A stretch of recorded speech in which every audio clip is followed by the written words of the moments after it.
আজ আমার বিয়ে। নিজেকে অনেক ভাগ্যবান মনে হচ্ছে, কারণ যার সাথে আমার বিয়ে হবে তার সাথে আমার প্রায় 1 বছর রিলেশন ছিল। আর আজ আমাদের ভালোবাসা পূর্ণতা পেতে চলেছে। ও, আপনাদের তো আমার পরিচয় দেওয়া হয় নাই। আমি আদনান সামিরাজ, মা বাবার একমাত্র ছেলে। আর আজ আমারই বিয়ে। আমি কিন্তু এখনো পিচ্চি আছি, শুধু গল্পে বিয়ে হবে, বাকিটুকু পরে জানতে পারবেন। আমার যার সাথে বিয়ে হবে তার নাম ঈশা।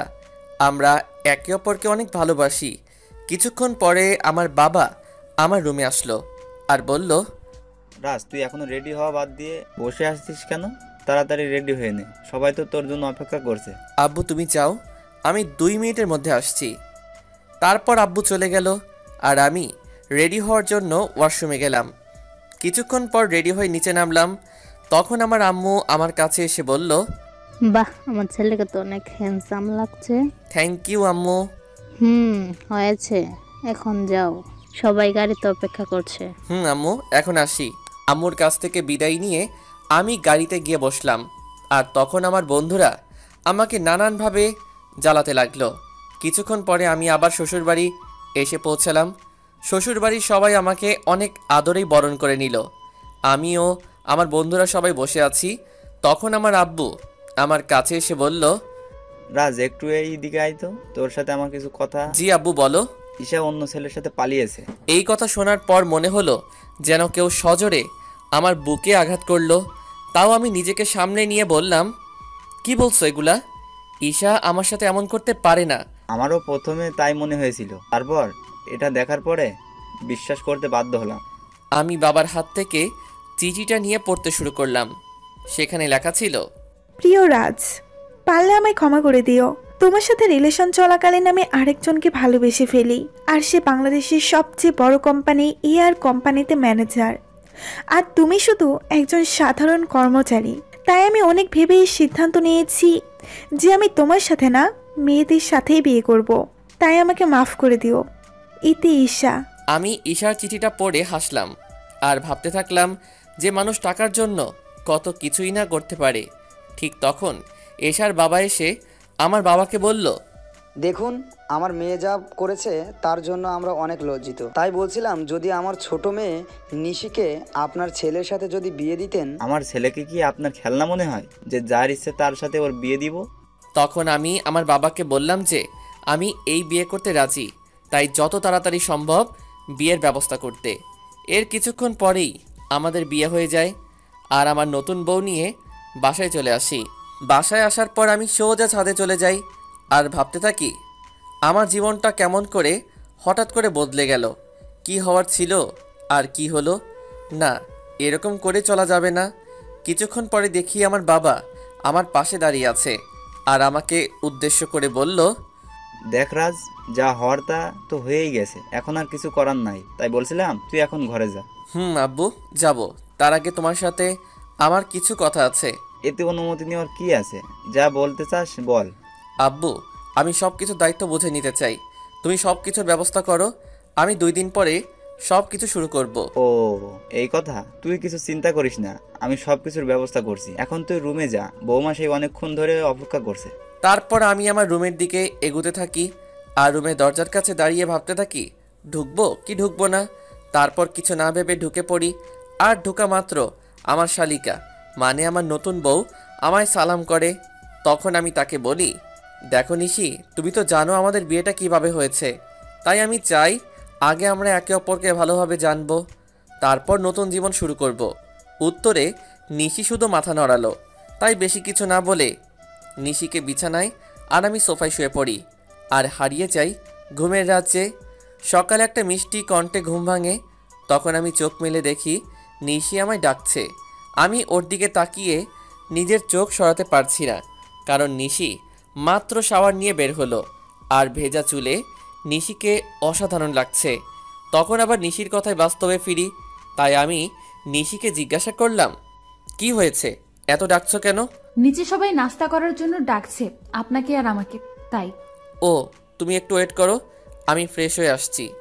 তারপর আমি ফ্রেশ হওয়ার জন্য ওয়াশরুমে যাই।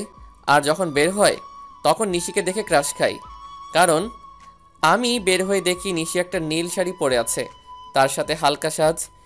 এমনিতেই আমার নীল কালার অনেক প্রিয়। আমি ভালো করে লক্ষ্য করে দেখলাম যে নিশি ভালোভাবে শাড়ি পরতে পারে নাই, কোনো রকম শুধু পেঁচিয়ে রেখেছে। এটা দেখে আমি জোরে হেসে দিলাম। আর তখন নিশি আমার কাছে এসে বলল, এ কি, আপনি পাগলের মতো হাসছেন কেন? কি আমি পাগল? নয়তো কি, পাগল না হলে কেউ এমন করে হাসে? তোমার শাড়ি পরা দেখলে যে কেউ পাগল হয়ে যাবে। দেখুন, একদম হাসবেন না। আমি শাড়ি পরতে পারি না, তাই বলে এইভাবে হাসতে হবে? ঠিক আছে, আর হাসবো না। তার আগে তুমি আমার কাছে আসো, তোমায় ভালো করে শাড়ি পরিয়ে দেই। আপনি শাড়ি পরাতে পারেন? পারি। দাঁড়াও, তোমাকে পরিয়ে দেই। তারপর আমি নিশিকে শাড়ি পরিয়ে দেই, আর নিশি আমার দিকে অপলক তাকিয়ে আছে। শাড়ি পরানো শেষে আমি নিশির দিকে তাকিয়ে ওর প্রেমে পড়ে যাই, কারণ শাড়িতে নিশিকে অপরূপ সুন্দর লাগছে। আর নিশি দেখতে ঈশার থেকেও অনেক সুন্দর। আমি ওর দিকে তাকিয়ে আছি, এমন সময় নিশি আমাকে বলে, বাহ, আপনি তো দেখছি অনেক ভালো শাড়ি পরাতে পারেন। নিশ্চয়ই আপুকে পরানোর জন্য শিখেছেন। এটা বলেই নিশি নিজের জিহ্বায় কামড় দেয়, কারণ সে ভুল কথা বলে ফেলেছে। আর ঈশার কথা শুনে আমার মন আবার খারাপ হয়ে যায়। তাই আমি নিশিকে বলি, চলো এখন নিচে যাওয়া যাক, সবাই আমাদের জন্য অপেক্ষা করছে। তারপর আমি আর নিশি নিচে যাই। তখন সবাই আমাদের দিকে অবাক হয়ে তাকিয়ে থাকে, কারণ আমিও একটা নীল শেরওয়ানি পরেছি। তারপর আমি আর নিশি খাওয়ার টেবিলে পাশাপাশি বসি। আর খাওয়ার এক পর্যায়ে আমি আব্বুকে বলি, আব্বু, আমি ইয়ামিনের সাথে সব কথা বলে নিয়েছি, আর কাল সকালে আমি আর নিশি কয়েকদিনের জন্য ঢাকায় যাব। বুঝেছি। আর আমিও সব কথা বলে রেখেছি, কালকে সকালে তোদের ঢাকার ফ্লাইট। আমি যা যা বলেছিলাম সব কিছুর অ্যারেঞ্জমেন্ট কি হয়ে গেছে আব্বু? না, সব হয় নাই, তবে আজকের মধ্যে হয়ে যাবে। তারপর আরও কিছু কথা বলে আমি আর নিশি রুমে আসলাম। তখন নিশি আমায় জিজ্ঞাসা করলো যে আমরা কেন ঢাকায় যাব। তাই আমি তাকে বললাম যে এটা আমার তরফ থেকে নিশির জন্য সারপ্রাইজ। আর আমি নিশিকে ব্যাগ গুছিয়ে রাখতে বলি। নিশি আমার কথা মতো নিজের ব্যাগ গুছিয়ে রাখে। অন্যদিকে ঈশা আর মেহেদিও বিয়ে করেছে, আর তারা দুজনই অনেক খুশি। আর তখন মেহেদির ফোনে একটা কল আসে। হ্যালো, কি বলছেন? ও স্যার, আপনি কিছু দরকার আছে নাকি? ওকে স্যার, আমি সব ব্যবস্থা করে দিব। এখন রাখি। কে ফোন করেছিল? আমাদের নিউ সিও ফোন করেছিল আর বলল যে কাল তিনি ও তার ওয়াইফ আসবে ঢাকায়, তাই একটা গ্র্যান্ড পার্টির অ্যারেঞ্জমেন্ট করা হয়েছে। আর সেখানে আমাকে আমার বউকে নিয়ে উপস্থিত থাকতে হবে। ও, চলো এখন ঘুমাতে যাই, কাল আবার অনেক কাজ আছে। তার পরের দিন মেহেদি আর ঈশা পার্টিতে যায়, আর তার পৌঁছানোর কিছুক্ষণ পরে হেলিকপ্টারে করে মেহেদির নিউ বস আসে, আর অফিসের সব স্টাফ তাকে স্বাগতম জানানোর জন্য যায়। আর যখনই নতুন বস ও তার ওয়াইফ হেলিকপ্টার থেকে নিচে নামে, তখন ঈশা প্রচণ্ড রকমের একটা শক খায়, কারণ মেহেদির কোম্পানির নতুন বস অন্য কেউ না, তার প্রাক্তন প্রেমিক রাজ এই কোম্পানির বস। আর তার ওয়াইফ হলো ঈশার আপন বোন নিশি। কিন্তু এটা কিভাবে সম্ভব? রাজ তো ঈশাকে বলেছিল যে সে একজন সাধারণ ঘরের ছেলে, কিন্তু সে এত বড় কোম্পানির মালিক হলো কিভাবে? তারপর আমি আর নিশি হেলিকপ্টার থেকে নেমে আসি, আর দেখি যে ঈশা আমাদের দিকে অবাক চোখে তাকিয়ে আছে। সে হয়তো ভাবছে আমি এখানে কেমন করে আসলাম, আর মালিকই বা কেমন করে হলাম। কারণ আমি ঈশাকে বলেছিলাম যে আমি একটা কোম্পানির সাধারণ একজন কর্মচারী। হেলিকপ্টার থেকে নামার পরে সবাই আমাকে আর নিশিকে নিয়ে ব্যস্ত হয়ে পড়ে। তখন ঈশা আর ওর হাজবেন্ড মেহেদি আমাদের কাছে আসে আর আমাদের স্বাগতম জানায়। তখন ঈশা আমাকে বলে, রাজ, তুমি এখানে কি করো? আর তুমি এয়ার কোম্পানির সিও হলে কিভাবে? কেন মিস ঈশা, অবাক হচ্ছেন নাকি? এখানে তো অবাক হওয়ার কিছুই নেই, কারণ আমি আপনাকে একবার বলেছিলাম বিয়ের পরে আপনার জন্য একটা বড় সারপ্রাইজ অপেক্ষা করছে। কিন্তু আপনি কি করলেন? আমি ঈশার সাথে কথা বলছিলাম, তখন মেহেদি এসে আমাকে বলল, স্যার, এ হলো ঈশা, আমার ওয়াইফ। 2 দিন হলো আমাদের বিয়ে হয়েছে। Nice to meet you miss Isha. Thank you sir. তা মেহেদি সাহেব, আমি যা যা বলেছিলাম সবকিছুর অ্যারেঞ্জমেন্ট কি হয়েছে? জি স্যার, সব কিছুর অ্যারেঞ্জমেন্ট করা হয়েছে। আপনি কি আগে একটু রেস্ট নেবেন? আমি আর নিশি আগে একটু রেস্ট নিব, তারপরে পার্টিতে জয়েন করব। আর আপনাকে পরিচয় করিয়ে দেই, ইনি হলেন নিশি, আমার ওয়াইফ। হ্যালো ম্যাম, কেমন আছেন? জি ভালো আছি। তখন আমি ঈশার দিকে লক্ষ্য করে দেখি সে আমার আর ঈশার দিকে অবাক চোখে তাকিয়ে আছে। তাই আমি মনে মনে বলি, এখনো তো কিছুই দেখোনি, দেখতে থাকো কি হয়। তখন মেহেদি আমাকে আর নিশিকে একটা রুমে নিয়ে যায় আর বলে এখানে কিছুক্ষণ রেস্ট নিতে। এই বলে মেহেদি সাহেব সেখান থেকে চলে যায়। তখন নিশি আমার কাছে এসে বলে, এগুলো কি হচ্ছে আমাকে কি প্লিজ বলবেন? মানে কিসের কথা বলছো তুমি? বুঝতে পারছেন না আমি কিসের কথা বলছি? কই না তো। বুঝতে পারছেন না নাকি বুঝতে চাইছেন না? আরে তুমি বোঝাই না বললে কেমন করে বুঝবো? এগুলো কি? আমি তো শুনেছিলাম আপনি একটা কোম্পানির একজন সাধারণ কর্মকর্তা। শুধু আমি না, আমার পুরো পরিবার জানতো যে আপনি একটি কোম্পানিতে কাজ করেন। তাহলে হুট করে এত বড় কোম্পানির সিইও কেমন করে হলেন? হুট করে আমি এই কোম্পানির সিইও হই নাই। এই কোম্পানির ওনার হলো আমার বাবা, বুঝেছো? আর সেই হিসেবে আমি এই কোম্পানির সিইও। আর কেন আমি আমার আসল পরিচয় গোপন করেছি সেটা না হয় তোমাকে পরে বলবো। সেটা না হয় বুঝলাম, কিন্তু আপনি কেন আপনার আসল পরিচয় গোপন করলেন সেটা আগে বলুন।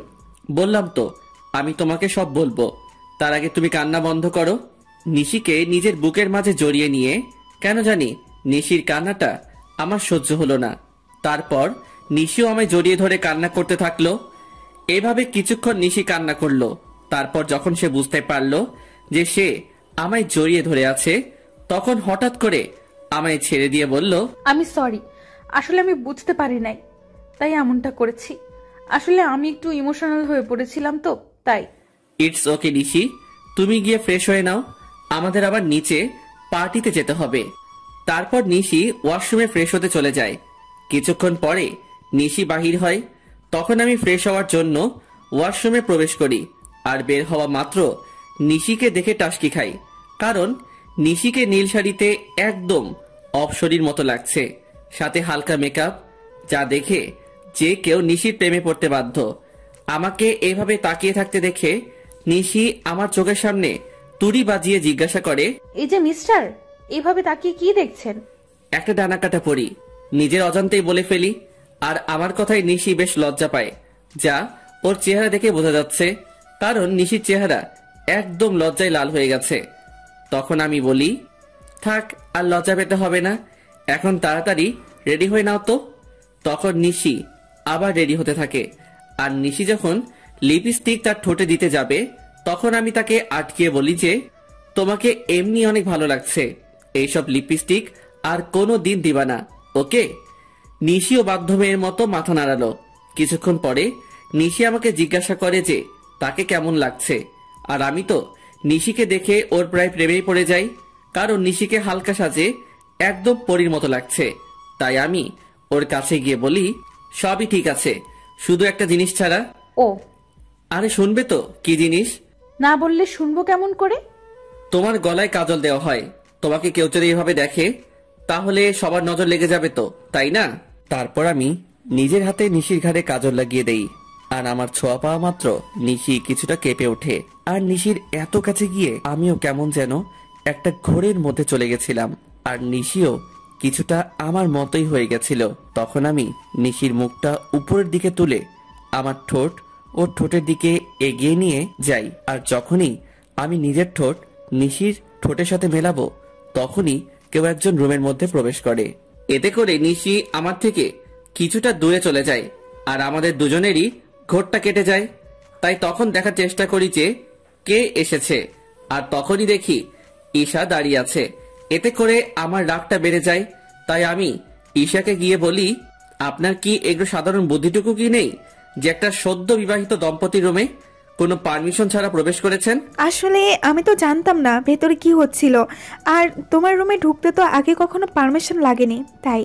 ও প্লিজ, আগে কি হয়েছে না হয়েছে I just don't care, but now I am married, so next time knock করে রুমে ঢুকবেন, আন্ডারস্ট্যান্ড?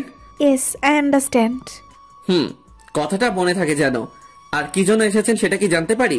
আমি তোমার কাছে ক্ষমা চাইতে এসেছি, প্লিজ আমাকে মাফ করে দাও। আপনি কিসের জন্য ক্ষমা চাইছেন মিস ঈশা, সেটা কি জানতে পারি? তোমার সাথে করা অন্যায়গুলোর জন্য আমি ক্ষমা চাচ্ছি। কিছু বলতে যাব তখনই নিশি এসে বলে, আপু তুই যা করেছিস তা কত বড় অন্যায় সেটা কি তুই জানিস? জানি। তাহলে কোন মুখে তুই মাফ চাইতে এসেছিস সেটা আমাকে বল। নিশি, বোন আমার, তুই আমাকে ভুল বুঝিস না।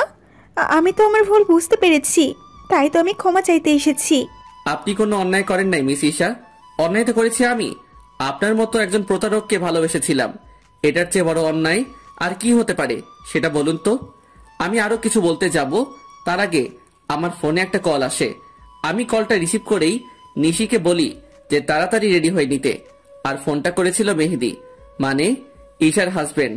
তারপর আমি ঈশাকে আমার রুম থেকে চলে যাওয়ার জন্য বলি। কিছুক্ষণ পর নিশি বের হয়ে আসে, আর আমি তো নিশিকে দেখে রীতিমতো টাস্কি খেয়ে যাই। কারণ নেভি ব্লু শাড়িতে নিশিকে অসাধারণ লাগছে, তার সাথে হালকা মেকআপও করেছে। আমাকে এভাবে তাকিয়ে থাকতে দেখে নিশি আমাকে বলে, এই যে মিস্টার রাজ, এইখানে দাঁড়িয়ে থাকবেন নাকি নিচেও যাবেন? যাব। আর তোমাকে কিন্তু অনেক কিউট লাগছে মিসেস রাজ। আমার মুখে মিসেস রাজ ডাকটা শুনে নিশি অনেক খুশি হয়, যা ওর মুখ দেখে বোঝা যাচ্ছিল। তখন আমি আবার নিশিকে বললাম, কি হলো, নিচে যাবে না নাকি? তারপর আমি আর নিশি দুজনেই একসাথে নিচে যাই, আর সেখানে থাকা সবাই আমাদেরকে স্বাগত জানায়। তারপর আমি নিশিকে একে একে সবার সাথে পরিচয় করিয়ে দেই, আর সবাই নিশিকে অনেক পছন্দ করে আর অনেক তারিফও করে। এগুলো দেখে ঈশা অনেকটা জেলাস ফিল করে, কারণ এগুলো ঈশা পাওয়ার কথা ছিল, কিন্তু তার লোভের কারণে সে সবকিছু হারিয়েছে। পার্টি শেষ হওয়ার পরে আমি আর নিশি নিজেদের রুমে চলে আসি। আর রুমে আসার পরে নিশি আমাকে বলে, আপনাকে একটা কথা জিজ্ঞাসা করার ছিল, যদি কিছু মনে না করেন তাহলে করব। বলো, তোমার কি বলার আছে? আপনার আর আপুর পরিচয় হলো কিভাবে? বুঝলাম, তাহলে শুনো। তারপর আমি বলতে শুরু করলাম। আমি তখন সবেমাত্র লেখাপড়া শেষ করে দেশে ফিরেছি। তো একদিন আমিও আমার বন্ধুরা মিলে প্ল্যান করলাম কোথাও ঘুরতে যাব, কিন্তু সেটা দেশের ভিতরেই। তাই সবাই মিলে ঠিক করলাম যে সিলেটে যাব। তো সবাই মিলে বেরিয়ে পড়লাম সিলেটের উদ্দেশ্যে। সব ফ্রেন্ড একসাথে যাব, তাই বাসে করে যাচ্ছিলাম।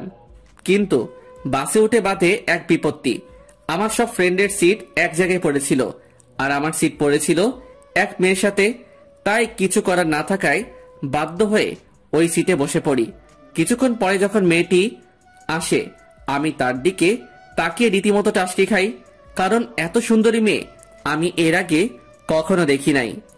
মেয়েটি পরেছিল একটা নেভি ব্লু লং 3 পিস, তার সাথে ম্যাচিং জুয়েলারি, সাথে হালকা সাজ। দেখে মনে হচ্ছিল জান্নাতের অপসরী। আমি তার দিকে এক ধ্যানে তাকিয়েছিলাম। আমার এভাবে তাকানো দেখে মেয়েটি বলে ওঠে, এই যে মিস্টার, দেখা শেষ হলে আমাকে বসার জায়গাটা দিন।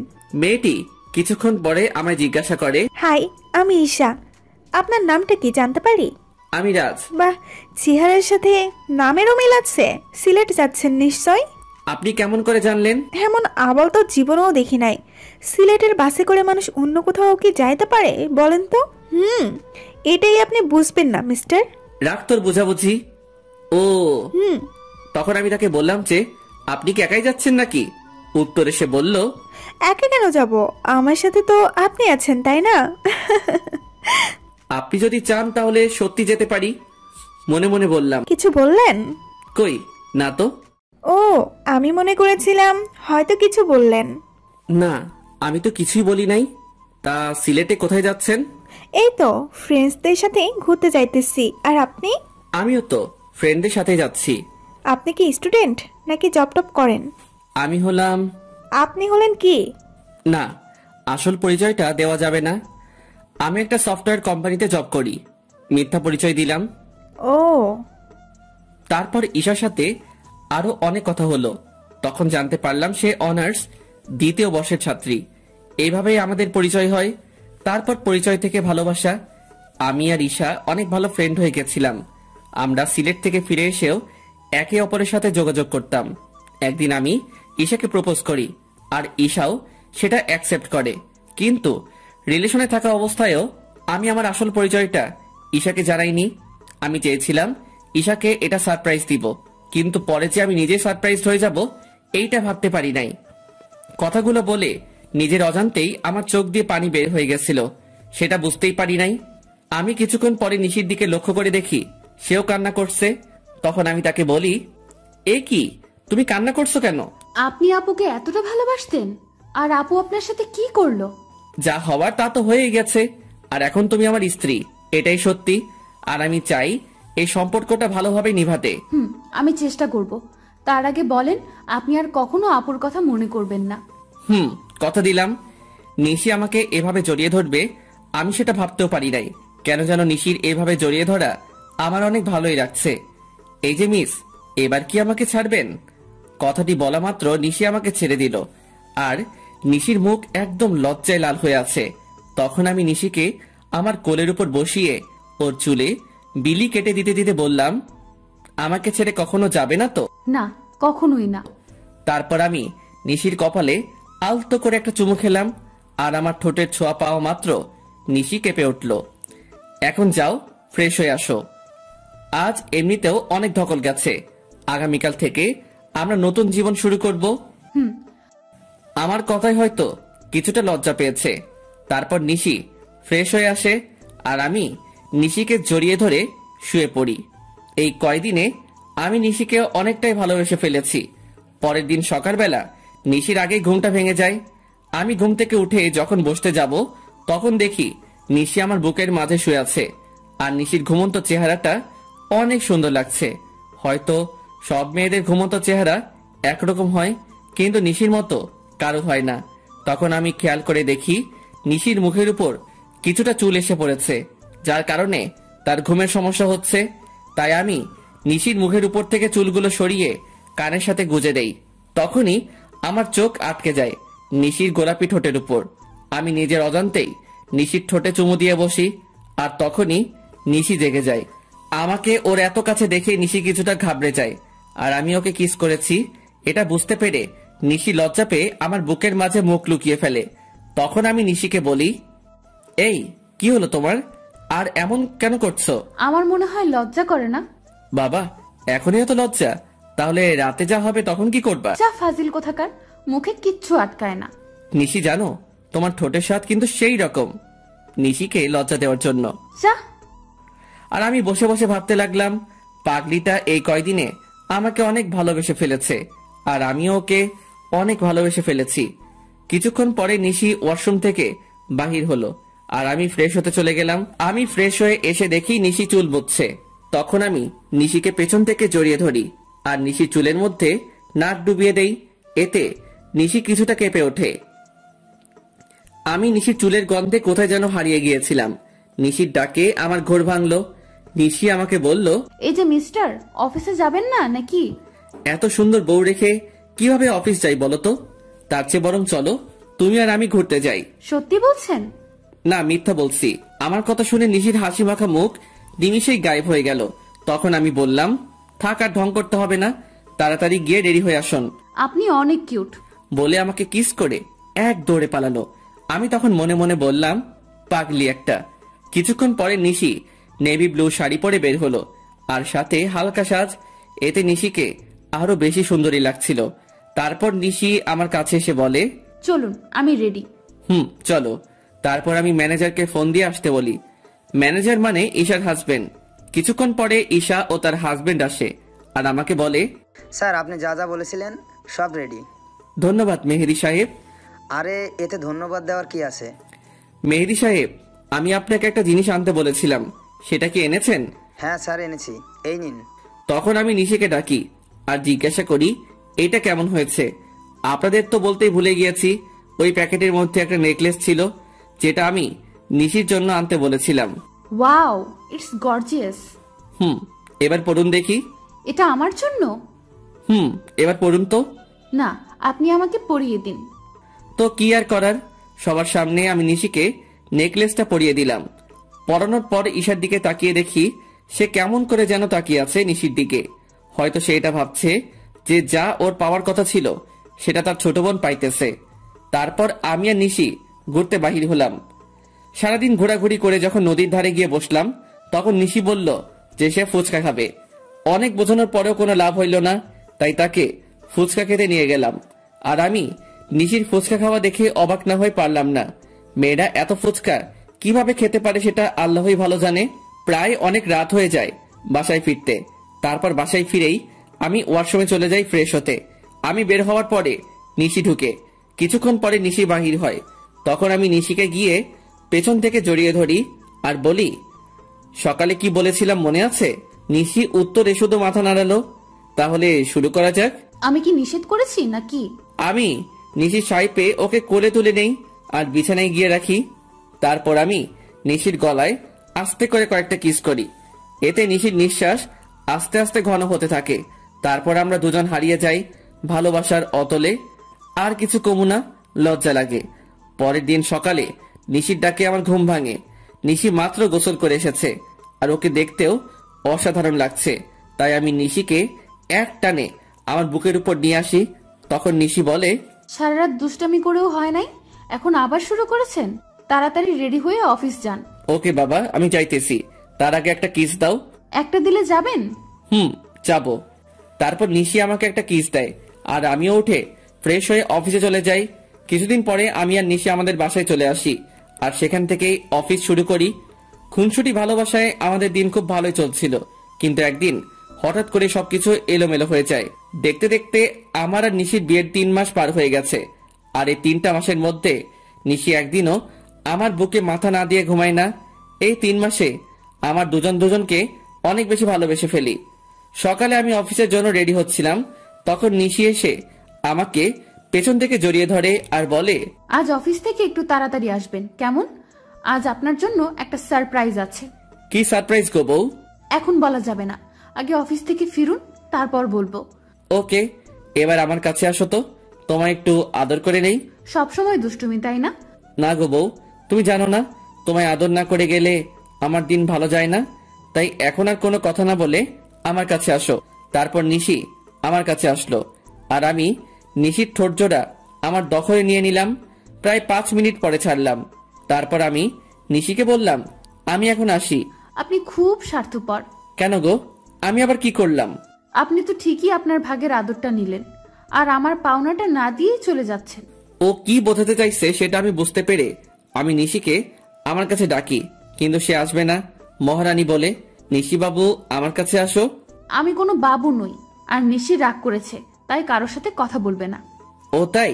দেখি এবার নিশি কেমন করে রাগ করে থাকে। এই বলে নিশিকে আমার কাছে নিয়ে এসে ওর কপালে একটা ভালোবাসার পরশ এঁকে দেই আর নিশি আমাকে শক্ত করে জড়িয়ে ধরে। নিশি সোনা, এবার ছাড়ো, আমার তো অফিসে লেট হয়ে যাচ্ছে। আর একটু থাকি না। না বাবু, আবার পরে থেকো, আমি এখন অফিসে যাব যে। ওকে, সাবধানে যাবেন কিন্তু। যথা আজ্ঞা মহারানী। যাও বৎস। উফ, এই হাসিটার জন্য আমি সব করতে পারি। এই যে মিস্টার, এবার যান। বাই। তারপর আমি অফিসে চলে আসি, কিন্তু অফিসেও মন বসছে না, তাই নিশিকে ফোন দিলাম। অপরদিকে নিশি ভাবছে, আজ যখন ও জানতে পারবে যে ও বাবা হতে চলেছে তখন কতই না খুশি হবে। আমার যে আর অপেক্ষা সহ্য হচ্ছে না, মন চাইছে ওকে এখনই গিয়ে বলে আসি। নিশি এগুলো ভাবছিল, এমন সময় ওর ফোন বেজে ওঠে আর নিশি ফোনের স্ক্রিনে তাকিয়ে দেখে আমি ফোন দিয়েছি। তাই সে তাড়াতাড়ি ফোনটা রিসিভ করে আর বলে, কি হলো বর, এত জলদি আমার কথা মনে পড়ে গেল? গো বউ, তোমার কথা তো সবসময় মনে পড়ে, কিন্তু কি করব বলো? কিছুই করতে হবে না, আপনি শুধু আজ তাড়াতাড়ি বাসায় আসবেন, তাহলেই হবে। আর এখন কাজ করেন তো। ওকে আমার সুইট বউ, এখন রাখি। ওকে মিস্টার বর, বাই। নিশির সাথে কথা বলার পর আমি কিছু জরুরি কাজ সেরে ফেলি আর দেখতে দেখতে বিকেল হয়ে যায়। তাই আমি বাসায় যাওয়ার জন্য রেডি হয়ে নেই। আর তখনই অফিসের পিয়ন এসে আমাকে একটা পার্সেল দিয়ে যায় আর ওই পার্সেলটি খোলার পর আমার পায়ের তল থেকে মাটি সরে যায়। পার্সেলটিতে অনেকগুলো ছবি ছিল আর সবগুলো ছবি নিশি আর একটা ছেলের। ছবিতে নিশি ছেলেটার সাথে অনেক ঘনিষ্ঠ অবস্থায় আছে, যা দেখার পরে আমার চোখ দিয়ে অবাধ ধারায় পানি পড়ছে। শেষে কিনা নিশিও আমায় ধোকা দিল। আমি আর কিছু ভাবতে পারছিলাম না। তখনই নিশির ফোন আসে আর ও বলে, অনিচ্ছা থাকা সত্ত্বেও আমি ফোনটা রিসিভ করি। আর তখনই নিশি বলতে শুরু করলো, আপনি কখন বাসায় আসবেন? আজকে আপনার তাড়াতাড়ি আসার কথা, তাহলে এত লেট করছেন কেন? এখন আমি অনেক ব্যস্ত আছি, তাই আসতে লেট হবে। কিন্তু আপনি তো আমায় প্রমিস করেছিলেন যে আজ তাড়াতাড়ি বাসায় ফিরবেন। তুমি এত বেশি কথা বলছো কেন? বললাম না আমি ব্যস্ত আছি, তারপরেও একই কথা বারবার বলে যাচ্ছ। অনেক রেগে আর জোরে কথাটা বললাম। এতে নিশি অনেকটাই ভয় পায়। অপর পাশ থেকে ফুপিয়ে ফুপিয়ে কান্নার আওয়াজ আসছে। অন্য সময় হলে হয়তো আমি ওকে সান্ত্বনা দিতাম, কিন্তু এখন ওর কথা ভাবতেও আমার অসহ্য লাগছে। আচ্ছা ঠিক, কিন্তু আরো কিছু বলতে যাবে তার আগে আমি ফোনটা কেটে দেই। ফোন রেখে আমি চেয়ারে বসে পড়ি, আর তখনই আমার চোখ যায় ছবিগুলোর দিকে। কারণ ছবির অপর পাশে একটা নম্বর লেখা ছিল, তাই আমি ওই নম্বরে ফোন দেই। আর ফোনটা রিসিভ করে একজন ছেলে, সে ফোনটি ধরে বলতে শুরু করে, আরে মিস্টার রাজ, এত তাড়াতাড়ি ফোন করলেন যে? কে আপনি, আর আমাকে কেমন করে চিনলেন? আমি কে সেটা না হয় দেখা করেই আপনাকে বলবো। আমি কোনো অচেনা লোকের সাথে দেখা করি না। আমি সেটা জানি মিস্টার রাজ, তাই তো বলছিলাম যদি ছবিগুলোর ব্যাপারে জানতে চান তাহলে আমার সাথে দেখা করুন। আমি কি করব বুঝতে পারছি না। আমাকে তো জানতেই হবে এই ছবি ছেলেটাকে, আর নিশির সাথেই বা তার কি সম্পর্ক। তাই আমি সেই লোকটির সাথে দেখা করার জন্য রাজি হয়ে যাই, আর সেই লোকটি আমাকে একটা ঠিকানা দেয়। তাই আমি দেরি না করে বেরিয়ে পড়ি, আর কিছুক্ষণের মধ্যে সেখানে পৌঁছে যাই। সেখানে পৌঁছানো মাত্র আমি লোকটিকে ফোন দেই, কিন্তু লোকটি ফোন ধরছে না। আমি বেশ কয়েকবার ফোন দেই, কিন্তু প্রতিবারই ব্যর্থ হই। আমি প্রায় ঘন্টাখানিক ধরে অপেক্ষা করছিলাম। তখন কেউ একজন বলে উঠল, অপেক্ষা করার জন্য ধন্যবাদ। আমি পিছনে তাকিয়ে দেখি লোকটি আর কেউ নয়, নিশির সাথে যার ছবি রেখেছিলাম এটি সেই লোক। তবুও আমি মাথা ঠান্ডা রাখার চেষ্টা করে বলি, আমাকে এখানে ডাকার কারণ কি, আর আপনিই বা কে? আমি সাজিদ রহমান। আমি আর নিশি একে অপরকে অনেক ভালোবাসি, সেটা বলার জন্যই আপনাকে ডেকেছি। লোকটির কথা শুনে আমার মাথা গরম হয়ে গেল, তাই আমি রাগের মাথায় লোকটিকে মারতে শুরু করলাম। এমন সময় আমি একাই থেমে যাই, আর তাকে বলি, আপনি যেটা বলছেন সেটা সত্যি, এটা আমি কিভাবে বিলিভ করব? সেজন্যই তো আমি আপনাকে ছবিগুলো পাঠিয়েছি, আর এখন বিলিভ করা আর না করা সেটা আপনার ব্যাপার। আমি কি বলবো কিছু ভেবে পাচ্ছিলাম না, কারণ ছবিতে নিশি আর সাজিদকেই দেখা যাচ্ছে। তাই আর কথা না বাড়িয়ে লোকটিকে বললাম, নিশি যদি আপনাকে ভালোবাসে তাহলে সে আপনাকে কেন বিয়ে করলো? বিয়েটা কিভাবে হয়েছে সেটা আপনি নিশ্চয় জানেন রাজ। তাহলে নিশি কেন 3 মাস আমার সাথে থাকলো? সেটার কারণ আছে, আর কারণটা হলো আপনার সম্পত্তি। আর আপনারা যেদিন ঢাকায় যান সেদিন আমার আর নিশির পালানোর কথা ছিল, কিন্তু যখন আমরা জানতে পারলাম যে আপনি একজন স্বনামধন্য ব্যবসায়ী, তখন আমি আর নিশি আপনার সম্পত্তি হাতিয়ে নেওয়ার প্ল্যান বানাই। লোকটির কথা শুনে আমার কষ্টের মাত্রাটা আরো বেড়ে গেল, কারণ প্রথমে টাকার জন্য ঈশা আমার সাথে বেইমানি করলো, আর এখন আমি যাকে সবচেয়ে বেশি ভালোবাসি সেও আমার সাথে। না, আর কিছু ভাবতে পারছি না। তাই আমি হোটেল থেকে বের হয়ে আসি, আর আমার উকিলকে ফোন দিয়ে ডিভোর্স পেপারটা তৈরি করতে বলি। তাও মাত্র 1 ঘন্টার মধ্যে। উকিলের কাছ থেকে ফিরতে ফিরতে প্রায় রাত 1টা বেজে যায়। তাই আমি বাসার কাউকে বিরক্ত না করে আমার কাছে যে চাবি ছিল সেটা দিয়ে দরজা খুলে ভিতরে যাই, আর ভিতরে গিয়ে দেখি নিশি বসে বসে ফুপিয়ে ফুপিয়ে কান্না করছে। যেখানে আমার কষ্ট হওয়ার কথা সেখানে আমার প্রচুর রাগ হচ্ছে। তখন আমি নিশির কাছে গিয়ে বলি, বাহ, অভিনয় তো খুব ভালোই করতে জানো দেখছি। আমার এরকম আচমকা কথা শুনে নিশি কিছুটা ভয় পেয়ে যায়। পরে সে নিজেকে সামনে নিয়ে বলে, মানে আপনি কি বলতে চাইছেন? আমি কি বলতে চাইছি সেটা বুঝতে পারছো না, নাকি বোঝার চেষ্টা করছো না? কি বলছেন এসব? আমি তো কিছুই বুঝতে পারছি না। Enough is enough Nishi, and don't touch me. Please Raj, tell me what happened with you. Please tell me. আর কত অভিনয় করবে নিশি, আর কত? আমি অভিনয় করছি। হ্যাঁ, তুমি অভিনয় করছো, তার প্রমাণ এগুলো। নিশি ছবিগুলো দেখে আরো কান্না শুরু করে দিল, আর আমাকে এসে জড়িয়ে ধরলো। কিন্তু আমি এবার রাগটা কন্ট্রোল করতে না পেরে নিশিকে সজোরে একটা চড় মারি। এই প্রথম আমি ওর গায়ে হাত তুললাম, আর তোকে না বললাম তুই আমাকে ছুবি না, তাও কেন আমাকে ছোঁয়ার চেষ্টা করছিস? আর এই নে, তুই যার জন্য এত অভিনয় করেছিস, আমার সমস্ত সম্পত্তি আমি তোর নামে লিখে দিয়েছি, আর আমাকেও মুক্তি দে। তারপর আমি ওর দিকে ডিভোর্স পেপার আর সম্পত্তির পেপারস এগিয়ে দেই। তখন নিশি বলে, বেশ, আপনি যখন আমার থেকে মুক্তি চান তবে তাই হোক। এই বলে নিশি ডিভোর্স পেপারে সাইন করে দেয়। আর শুনুন মিস্টার রাজ, আপনার সম্পত্তির আমার কোনো প্রয়োজন নেই, তাই এগুলো আপনার কাছেই রাখুন। কথাগুলো বলে নিশি কান্না করতে করতে বাড়ি থেকে বের হয়ে গেল। আমার অনেক ইচ্ছা হচ্ছিল ওকে আটকাবার, কিন্তু সেই অধিকারটা আর আমার নেই। এখন নিশিকে ছাড়াই আমাকে থাকতে হবে। 1 বছর পর নিশি আমায় ছেড়ে গেছে, প্রায় 1 বছর হলো। এই 1 বছরে এমন কোনো রাত নেই যে রাতে আমি নিশির জন্য চোখের জল ফেলি নাই। কিন্তু এই 1 বছরে আমি নিশির কোনো খোঁজ করি নাই, হয়তো রাগের বশে। এই 1 বছরে আমি কারো সাথে ভালো করে কথা বলি নাই। সারাদিন অফিসের কাজে নিজেকে ব্যস্ত রেখেছি, আর রাতে নিশির সাথে কাটানো মুহূর্তগুলো ভেবে কষ্ট পেয়েছি। প্রতিদিন ওর মতো আজ সকালে অফিস যাচ্ছিলাম, তখন আম্মু এসে আমায় বলল, বাবা রাজ, আর কতদিন নিজেকে এভাবে কষ্ট দিবি বল? যার জন্য এত কষ্ট পাচ্ছিস সে কি 1 বছর একবার তোর খবর নিয়েছে?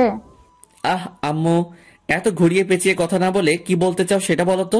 বলছিলাম কি, তুই এবার একটা বিয়ে করে নে। আর কতদিন নিজেকে এভাবে কষ্ট মাঝে রাখবি বল? আমি তোমায় আগেও বলেছি আর এখনো বলছি, আমি কোনো বিয়ে করতে পারবো না। তোকে আমার দিব্যি, তুই আর বিয়ে তো মত করবি না। কিন্তু আম্মু। আর কোনো কিন্তু নয়। আচ্ছা ঠিক আছে, তুমি যখন বলছো তখন তাই হোক, কিন্তু আমাকে এসবের মধ্যে টানবে না, আর বিয়েটা যাতে একদম সাধারণভাবে হয়। আচ্ছা, তুই যা বলবি তাই হবে। আসলে আমি আম্মুর মুখের দিকে তাকিয়ে বিয়েতে রাজি হলাম, কারণ এই 1 বছর আম্মু অনেক কষ্ট পেয়েছে। তারপর আমি অফিসে চলে আসি, কারণ আজ অফিসে নতুন পিএ নেওয়া হবে। ওর আমি আমার কেবিনে চলে যাই আর ম্যানেজারকে ডাকি। May I come in sir? Yes, come in. Sir, আপনার পিএর জন্য 3 জনকে সিলেক্ট করা হয়েছে, যদি আপনি একবার দেখে নিতেন। অবশ্যই দিন, আমি দেখতেছি। আমি ফাইলগুলো চেক করছিলাম, এমন সময় আমার চোখ আটকে গেল একটা ফাইলে। তাই আমি ম্যানেজারকে বললাম, ম্যানেজার সাহেব, এই মেয়েটিকে নিন, আর তার আগে কন্ট্রাক্ট পেপার সাইন করিয়ে নেবেন। Okay, I take leave now. Sure, you can. সেদিনকার মতো অফিসের সমস্ত কাজ শেষ করে বাসায় আসলাম, আর আসা মাত্র আম্মু বলল, আমি একটা মেয়ে পছন্দ করছি, যদি তুই একবার দেখে নিতি। তার কোনো দরকার নেই, আর আমি বিয়েটা 1 মাস পরে করতে চাই। কিন্তু তুই। প্লিজ আম্মু, একটু বোঝার চেষ্টা করো। আচ্ছা ঠিক আছে। তারপর আমি আমার রুমে চলে আসলাম আর ফ্রেশ হয়ে ঘুমিয়ে পড়লাম। যদিও জানি ঘুম আসবে না, তবুও ঘুমানোর ব্যর্থ চেষ্টা করলাম, কারণ এখন রাতে আর ঘুম আসে না। যদিও আসে, তাও নিশির সাথে কাটানো মুহূর্তগুলো মনে হয় ভেঙে যায়। কোনোভাবে রাতটা পার করলাম। পরের দিন সকালে ঘুম থেকে উঠে ফ্রেশ হয়ে অফিসে চলে আসলাম। এসে দেখি আমার নিউ পিএ এখনো অফিস আসে নাই। তাই ম্যানেজারকে বলে আসলাম সে আসলে আমার সাথে দেখা করতে বলতে। তারপর আমি আমার কেবিনে চলে গেলাম। কিছুক্ষণ পরে কেউ আমার কেবিনের দরজা নক করলো, তাই আমি পেছন ফিরে বসলাম। May I come in sir? Yes, come in. আসলে স্যার, আমি আসার সময় জেমে আটকা পড়ে গেছিলাম, তাই আসতে লেট হইল। কিন্তু স্যার, আর কোনো দিন লেট হবে না। তাই বুঝি? এবার ওর দিকে ফিরে তাকালাম, আর সে আমাকে দেখে ভূত দেখার মতো চমকে উঠল। মনে হয় সে আমাকে এখানে আশা করে নাই। আপনি এখানে? আমি। অন্য কারো থাকার কথা ছিল বুঝি, মিস নিশি? আপনাদের তো বলাই হয়নি আমার বিয়ে হলো নিশি। এটা তো আপনার অফিস না, তাহলে এখানে কেমন করে আসলেন? আপনার বোধহয় কোথাও ভুল হচ্ছে, কারণ এই অফিসের ওনার আমি। হয়তোবা হতে পারেন, তবে আমি এই অফিসে জব করতে পারবো না। কথাগুলো বলেই নিশি চলে যাচ্ছিল, তাই আমি ওকে থামিয়ে বলি, excuse me miss Nishi, without my permission আপনি যেতে পারবেন না। What the hell are you talking? আমি ঠিক কথাই বলছি। আর এইটা দেখুন, 2 বছরের আগে আপনি এই কোম্পানি ছাড়তে পারবেন না, আর যদিও ছাড়তে চান তাহলে আমার পারমিশন নিতে হবে। কিন্তু আমি এই মুহূর্তে আপনাকে পারমিশন দিচ্ছি না, সো আপনি এখন যেতে পারেন। প্রয়োজন পড়লে আমি আপনাকে ডেকে নিব। Okay sir. তারপর নিশি ওর কেবিনে চলে যায়। আমার আর ওর কেবিন প্রায় পাশাপাশি, তাই আমি ওকে দেখতে পাচ্ছিলাম। অন্যদিকে নিশি নিজের কেবিনে এসে ভাবে, কেন যে সেদিন সাইন করার আগে কন্ট্রাক্ট পেপারটা ভালোভাবে পড়ে নিলাম না, আর উনি কেন আবারও আমার সামনে আসলেন? ভালোই তো ছিলাম এই 1 বছর ওনাকে ছাড়া। এমন সময় নিশির ফোনে কল আসে, আর ফোনটা ধরা মাত্র নিশি কিছুটা বিচলিত হয়ে যায়। ফোনের ওপাশ থেকে কেউ কিছু হয়তো বলল। আমি বসে আমার কাজ করছিলাম, এমন সময় নিশি আমার কেবিনে আসে আর বলে, স্যার, একটা কথা বলার ছিল। বলেন। আসলে স্যার, আজকে আমায় একটু তাড়াতাড়ি ছুটি দিবেন প্লিজ। কেন, ছুটি কি করবেন? আসলে বাসায় একটু প্রয়োজনীয় কাজ আছে, তাই। কি প্রয়োজনীয় কাজ শুনি? আসলে স্যার, নিশি কিছু দোকাতে চাইছিল, আমার কারণে সে বলে উঠল, স্যার আমার বাসায় আমার বাচ্চা অসুস্থ হয়ে গেছে, তাই আমার ছুটি প্রয়োজন। এখন ছুটি দেওয়া না দেওয়া সেটা আপনার ব্যাপার, কারণ আপনি এখানকার বস, আপনি চাইলেই সব করতে পারেন। নিশির মুখে বাচ্চার কথা শুনে আমার চারপাশটা কেমন যেন অন্ধকার হয়ে আসছিল। নিঃশ্বাস নিতেও কষ্ট হচ্ছিল, তবুও নিজেকে সামলে নিয়ে বললাম, ওকে আপনি যেতে পারেন, তবে কাল থেকে সময় মতো অফিসে আসবেন। যদিও কথাগুলো বলতে কষ্ট হচ্ছিল। তারপর নিশি চলে গেল, আর আমি চেয়ারের সাথে হেলান দিয়ে ভাবতে লাগলাম যে নিশি একসময় আমাকে ছাড়া কিছু বুঝতো না, সে এখন নিজের বাচ্চা নিয়ে ব্যস্ত। তবে আমি কেন একা কষ্ট পাবো? নিশি যখন পেরেছে আমাকে ছেড়ে থাকতে, নিশি যদি আমাকে ছাড়া থাকতে পারে, তবে আমি কেন পারবো না? এসব ছাইপাশ ভাবতে ভাবতেই বিকেল হয়ে যায়। তাই আমি আর বেশি না ভেবে অফিস থেকে বেরিয়ে পড়ি আর সোজা বাসায় চলে আসি। আমাকে এত তাড়াতাড়ি বাসায় ফিরতে দেখে আম্মু আমার কাছে আসে আর বলে, কিরে বাবা, আজ এত তাড়াতাড়ি বাসায় আসলি যে? শরীর ঠিক আছে তো? আম্মু, আমার কিছুই হয়নি, অফিসে মন বসছিল না, তাই তাড়াতাড়ি চলে আসলাম। ওহো আচ্ছা, তুই ফ্রেশ হয়ে আয়, আমি তোর খাবার রেডি করছি। আম্মু, আমার তোমাকে কিছু বলার আছে। আগে ফ্রেশ হয়ে আয়, তারপর। তাই আমি আর কোনো কথা না বাড়িয়ে ফ্রেশ হতে নিজের রুমে চলে যাই। তারপর ফ্রেশ হয়ে নিচে এসে দেখি আম্মু খাবার নিয়ে আমার জন্য অপেক্ষা করছে। তাই আমি গিয়ে বসে পড়ি আর আম্মুকে বলি, আম্মু তুমি পরশুদিন বিয়ের কথা বলছিলে না? আমি রাজি, তবে বিয়েটা 1 সপ্তাহের মধ্যে হওয়া চাই। এটা তো খুশির খবর, তবে 1 সপ্তাহের মধ্যে বিয়েটা কিভাবে দেব বল? আমি এত কিছু শুনতে চাই না, আমি যেটা বলেছি সেটাই হবে। আচ্ছা, তুই যখন চাচ্ছিস তখন তাই হবে। তারপর আমি খাওয়া দাওয়া করে নিজের রুমে চলে আসি। আর আজ কেন জানি কষ্টটা একটু বেশি মনে হচ্ছে। হয়তো এই কষ্টটা নিশির জন্যই হচ্ছে, কিন্তু এখন আর কিছুই করার নেই, কারণ নিশি তার পরিবার নিয়ে ব্যস্ত আছে। না, আর কষ্ট পেলে চলবে না। তারপর কখন যে ঘুমিয়ে পড়েছি বুঝতেই পারি নাই। পরের দিন সকালে রেডি হয়ে খাওয়ার টেবিলে বসেছিলাম, এমন সময় আম্মু এসে বলল, আমি মেয়ের বাবার সাথে কথা বলছি, তারা বলছে তাদের কোনো সমস্যা নেই, তবে তুই যদি একবার মেয়ের সাথে দেখা করে নিতি তাহলে। দেখো আম্মু, আমি তোমায় আগেও বলেছি যে এই বিয়েটা আমি শুধু তোমার কথাই করছি, তাই আমাকে আর এর মধ্যে জড়িও না। আচ্ছা ঠিক আছে, তাহলে আজ থেকে বিয়ের অ্যারেঞ্জমেন্ট শুরু করতে হবে, কারণ হাতে তো বেশি সময় নেই। তোমরা যা বোঝো তাই করো। আমি এখন অফিসে গেলাম। তারপর আমি অফিসে চলে আসি। অফিসে আসা মাত্র সবাই আমাকে কংগ্রেস জানাতে থাকে। মনে হয় আম্মুই বিয়ের ব্যাপারে সবাইকে জানিয়েছে। তাই আমি আর কিছু না ভেবে নিজের কেবিনে চলে আসি। আর এদিকে অফিসে সবাই মিষ্টি খাচ্ছে আমার বিয়ে উপলক্ষে। এমন সময় নিশি অফিসে আসে আর আমার এক স্টাফ নিশিকে মিষ্টি খাওয়াই দেয়। তাই নিশি বলে, আরে আগে বলবে তো এটা কিসের মিষ্টি? আমাদের স্যারের বিয়ে ঠিক হয়েছে, তাই আমার বিয়েটা সামনের সপ্তাহে হবে। আমার বিয়ের কথা শুনে নিশির পুরো পৃথিবীটাই যেন উল্টে যায়। তার ইচ্ছা করছিল কান্না করতে, কিন্তু সবার সামনে সে কান্না করতে পারছিল না। তাই সে বলল, এ তো খুশির খবর। এ কি নিশি, তুমি কান্না করছো নাকি? তোমার চোখে পানি কেন? কই, কান্না করব কেন? আসলে চোখে কি যেন পড়েছে। নিশি ওয়াশরুমে যাওয়ার বাহানায় সেখান থেকে চলে আসে আর ওয়াশরুমে গিয়ে কান্না শুরু করে আর বলতে থাকে, কি এমন অন্যায় করেছিলাম যার জন্য আমি আমার ছেলে এত শাস্তি পাচ্ছি? এখন তো আমার ছেলের বাবা থাকতেও অনাথ। ম্যাডাম, মেহমেদ বাবুর তো জ্বর আরো বেড়েছে, আমি কি করব কিছুই বুঝতে পারছি না। তুমি বাবুকে একটু ঘুম পাড়ানোর চেষ্টা করো, আমি কিছুক্ষণ পর আসছি। নিশি তার বুয়ার সাথে কথা বলছিল।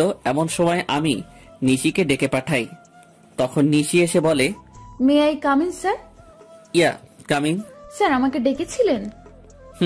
তুমি মনে হয় স্টাফদের কাছ থেকে শুনেছো, তবুও তোমায় বলছি, নেক্সট উইক আমাদের বিয়ে। স্যার শুনেছি। কথাটি বলার সময় নিশি গলাটা ধরে আসছিল আর ওর চোখের কোণায় পানিও জমতে শুরু করেছিল, যা আমার চোখ এড়াই নাই। আমি যাচ্ছি, আমার বিয়ের সকল অ্যারেঞ্জমেন্ট তুমি করো, যদি তোমার আপত্তি না থাকে। না স্যার, আমার কোনো আপত্তি নেই, আর আমি তো আপনার বিয়ে, এগুলো করা আমার কর্তব্য। তাহলে কাজে লেগে পড়ুন। আমাকে যত কষ্ট দিয়েছ তার চেয়ে বেশি কষ্ট আমি তোমায় দিব নিশি। হঠাৎ আমার ফোনটি বেজে ওঠে, দেখি আম্মু ফোন করেছে। তারপর আমি ফোনটা রিসিভ করি আর আম্মুর সাথে কথা বলা শেষ করে নিশিকে বলি, মিস নিশি, আমার সাথে চলুন। কোথায় স্যার? এত প্রশ্ন না করে চলুন তো। তারপর আমি আর নিশি অফিস থেকে বেরিয়ে আমার গাড়িতে গিয়ে বসি, আর তখন দেখি নিশি পেছনের সিটে গিয়ে বসছে। তাই আমি তাকে বলি, আমাকে দেখে কি আপনার ড্রাইভার মনে হয় নাকি? তা কেন মনে হবে? তাহলে তুমি পিছনে কেন বসছো? তারপর নিশি সামনের সিটে এসে বসলো, আর আমি গাড়ি ড্রাইভ করা শুরু করলাম।